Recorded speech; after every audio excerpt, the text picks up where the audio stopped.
This is You Know Too Much. I'm Shawnté Salabert, and I know too much about pooping in the woods. Welcome to You Know Too Much, the bite-sized deep dive, or however long it takes Letty to answer the call of nature, that teaches you everything you never knew you needed to know about some of the obsessions shaping our world. I'm Eva McCluskey. And I'm Pamala Busick-Kim. And today our guest is Shawnté Salabert, host of the amazing Gear Abbey podcast. Shawnté is an author, outdoor journalist, and adventure junkie. Think of Shawnté as your new outdoor bestie. But before we get into it with Shawnté, Eva, when was the last time you grew a monkey tail? Been a minute. How about decorating the Oval Office? Perhaps pinching a loaf? Sinking the Bismarck? Meeting the dragon? Killing the cobra? Laying down some wolf bait? Prairie dogging? Dropping anchor? Dropping the kids off at the pool? Dropping a biscuit in the basket? Alfresco number 2.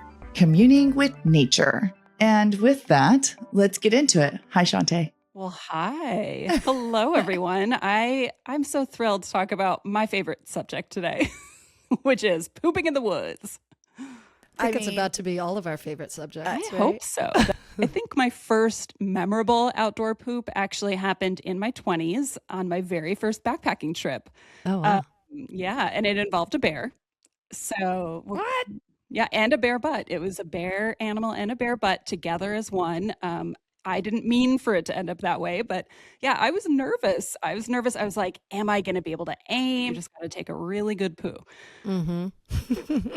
Right. But yeah, I found a log because I was like, there's no way I can balance. I wasn't yet familiar with the yoga squat. So I found a log and kind of leaned in and got to a very peaceful state. I started doing some deep breathing. I was remembering my yoga classes. Talking to myself like, you can do this, Shawnté, it's going to be all right. And yeah, I started my business, and then I hear right behind me, which is not the sound you want to hear unless it's coming from your body. And even then, I'm not sure if you want to hear it. Yeah. Truth. Yeah. So I just looked over my shoulder, and it was, in fact, Yogi Bear coming to say hello. My very first poop on a backpacking trip. So, the poop did not complete. It went back inside. It was scared. I was scared. It was a joint frightening thing. Yeah. Everyone's scared. Everyone, the bear was scared. The bear was like, what are you doing? Why are you desecrating my land? Right. Yeah. So I didn't poop, I think, for 2 days after that because I was so nervous. But yeah. I'm surprised you were ever able to come back from that. Jeez. A bear with your pants, literally your pants down.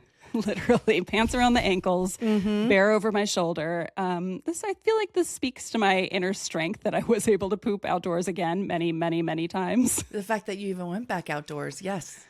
How far away do you go from people? How far away do you go from the site? How far away do you go from your friends? What is the right distance away when you're going to go poop? This is a great question. So there is a set of principles called Leave No Trace, and it's these 7 principles designed to help us be outside and leave less of an impact, Okay. So one of them is, of course, how do you deal with human waste? So 200 feet is the recommended distance.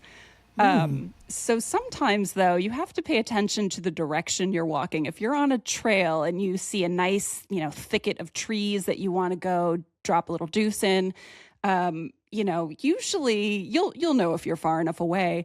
But the problem gets to be if you're not walking in a straight line and if the trail curves and you don't realize it, you might just be sitting in full view of anybody around the other side of the trail. No, just back saying. Around to 10 feet. Yep. Yeah. Oops. So that might happen. I don't want to, name names of anyone on this podcast. It may have happened to more than once, especially not someone who should know better. But yeah, 200 feet. So I have since, you do eventually dig a hole. You don't want to just leave it out there like a little gift for the world. Okay. Mm-hmm. Yeah. So the way most people are taught is you dig the hole, you perch yourself over it in one of many, many fashions. Sure. Drop your delivery and then you bury it. 6 inches deep is the recommended depth. But I found that I got poop anxiety whenever I would do that. I was like, I can't. What if I don't make the hole? I don't know if it's going to land. You got to aim on top of everything else. It's a lot of pressure. Yeah, thank you. You get it. Yeah. So now I don't pre-dig. I do, however, look for a place where I'll be able to dig afterwards downhill. So Okay. I look for the surface to be permeable, I guess, and make sure that I have my trowel. And then the thing is, you need a solid object with which to knock your solid object into the hole afterwards. So like a rock, a lengthy enough stick. I love talking about the bidet because I think a backcountry bidet also helps the process. But yeah, a lot of people are scared. What is a What's a backcountry backcountry bidet? bidet? I'm A river? so glad you asked. A backcountry bidet is, as it sounds, a portable butt washing device. um, Not as fancy as those robotic ones you have in your bathroom, but it's Sure. usually it's a squeeze bottle. Yeah. Some of them are purpose built. So I have one with a beautiful long, beautiful. It is, you know what? It is beautiful to me. I'm not gonna pretend. A long nozzle. It telescopes out. It's got a little Yep. shower head. Like this thing is the Cadillac of Fancy. backpacking bidets. Yeah. But then there's a bunch of them where you can like either put them in like a cork or screw them onto a little water bottle. Not as resilient as the purpose-made bidet. Right. But yeah, it's like a little shower for your butt after you go. And because I think for a lot of people, they're not just grossed out by the thought of actually having to do the deed, but then how they're going to feel afterwards. And Yeah. giving yourself a little butt shower is underrated. Especially when you're out hiking, sleeping outside, eating Oh, outside, yeah. doing all of it. Yeah. What other accessories are there when pooping outside? You're asking all the best questions. There are a lot of accoutrements that you might bring with you. I carry everything in a little mesh baggie, and it has my bidet, it has toilet paper, I use reusable, well, not after you put the toilet paper in them, but zip top bags. So if I get a bag of lentils at the store and I cook them all up, I rinse out the bag, let it dry, take it on trail with me. And that's where I put my used TP because we shouldn't bury it, especially out west where things are dry. I have my hand sanitizer. And then for the gentler bathroom, the peeing, I have a Kula cloth, which is super awesome. They're just these little absorbent squares that you can fold in half and clip onto your backpack. It's like a status symbol among backpackers, like, oh, you have a Kula cloth? Yeah, you know how to go outside. Are you rinsing it off and then clipping it to your backpack? Or are you just like wiping down and then clipping it to your backpack and moving on? Listen, the choice is yours. So generally what I do is throughout the day, and this, again, for anyone listening, this is just for number one, okay? You're not going to use a Kula for number two. I mean, I don't know, you do you, but we're introducing bacteria when we start mixing the streams. Yeah. I will dab, but you kind of shake. So my method is just while you're crouched down there in your little yoga squat, you're kind of shaking things off, drip dry, and then dab. It's a little dabbing motion. So Got it. dab, clip it in half, and then Are there other accessories that you're like, you don't use, but like other people swear by? poop. Well, you know, a lot of people do like to bring wipes. They're not really on the bidet train, and you know, they want the clean booty hole. So wipes are a little heavier for the ultralight among us, but you know, it could be a grams, a lot of grams in those wipes. So And then many you have to grams. take them with you too, right? You're not hopefully not do. burying those, right? You just That's put it right. back in your in your zipper bag. Zipper bag, hide it away from the world. Is there like, where's the most difficult place you've had to poo? Ooh, Mount Whitney.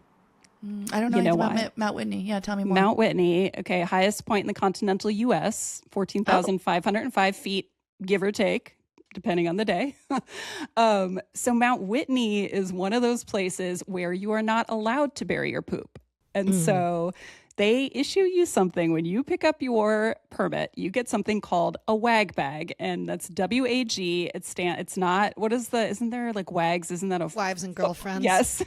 So Victoria is actually a baggie filled with that absorbent stuff. So WAG is waste alleviating gel.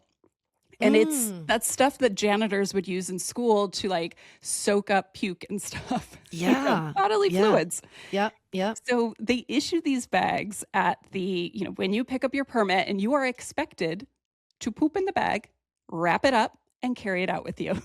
Because you can't bury it on Mount Whitney because it's once you get high enough, it's all just granite. You can't dig into granite. Can't dig in. And B, there's so many people out there that there is a human waste issue. Like if you try digging a cat hole in the softer parts of Mount Whitney, you will just dig up little like, poop. Petrified flowers and poop. My friend Rebecca finally had poop, but then we introduced the wag bag, and that is a whole nother variable. And she was like, I'm not going to poop until we get home. So I was the brave one. I was like, I can't hold it. That's the thing is I want to feel lighter out there. I want the zoomies. I want to feel good about myself. I want to poop.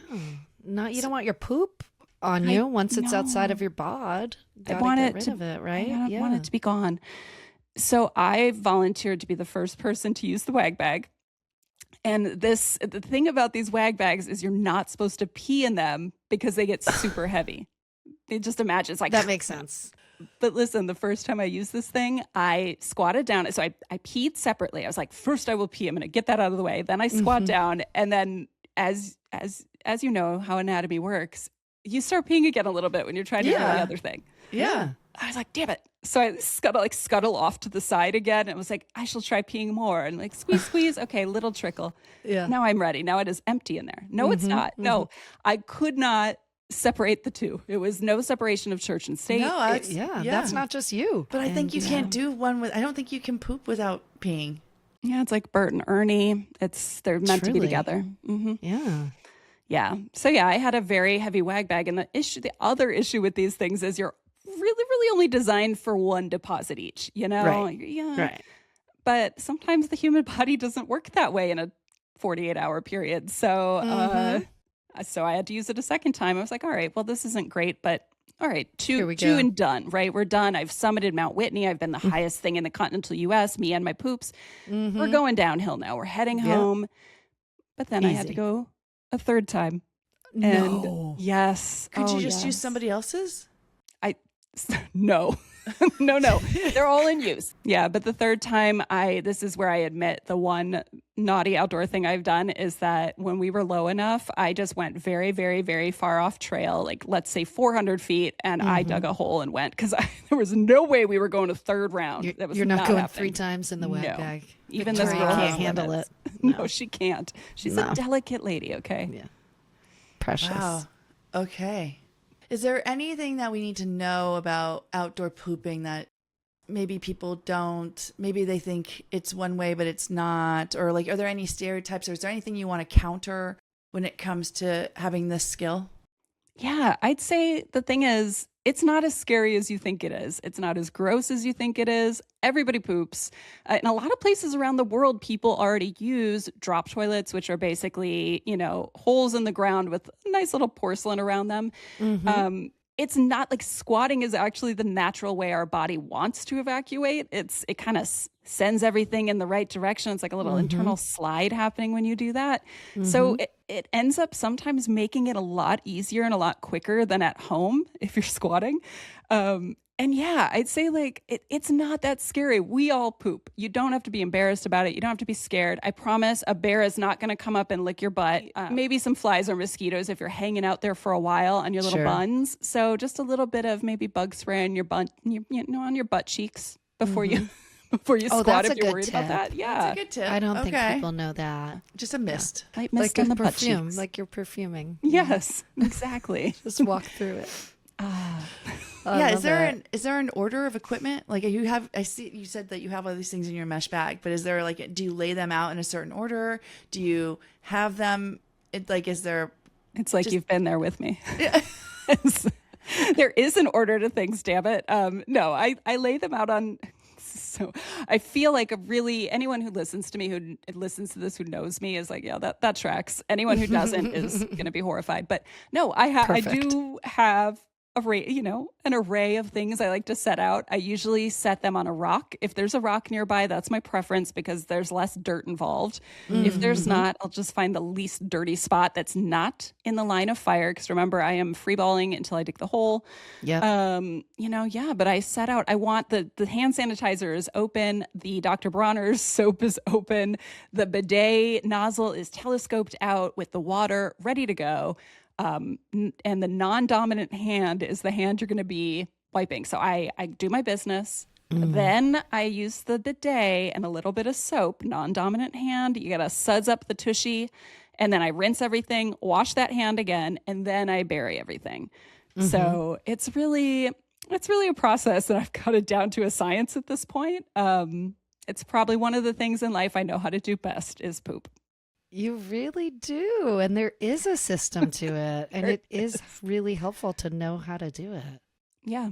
It's not as intimidating. I encourage everyone give it a try if you have the opportunity. Maybe not in your own backyard, but if you're visiting a forest anytime soon, consider dropping a deuce.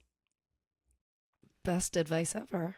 My You have goodness. to get Rustic's Guide to pooping in the woods. I know. Maybe that should be my next book. Yeah. Yes. It could be maybe not a picture book.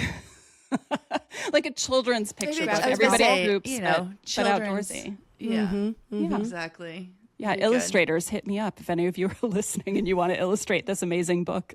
Thank you, Shawnté. That was thank amazing. you so much. Thank Oh you, my Shawnté. gosh, That that was was- great. was- Or should we call you Rustic? Are we allowed to call you Rustic? Do you have to earn that? I had to earn it. You can call me Rustic if you want. I love it. Well, that's all for today's episode of You Know Too Much. A huge thank you to Shawnté for sharing her insights into outdoor toileting, leaving no trace practices, and the surprisingly important art of answering nature's call in nature. And honestly, now we know too much too. If you enjoyed this conversation, please subscribe, leave us a review, and share it with someone who'd love it. Explore more episodes and behind-the-scenes content about pooping outside at youknowtoomuch.media. Follow us on Instagram and YouTube to keep the obsession going. Thank you so much.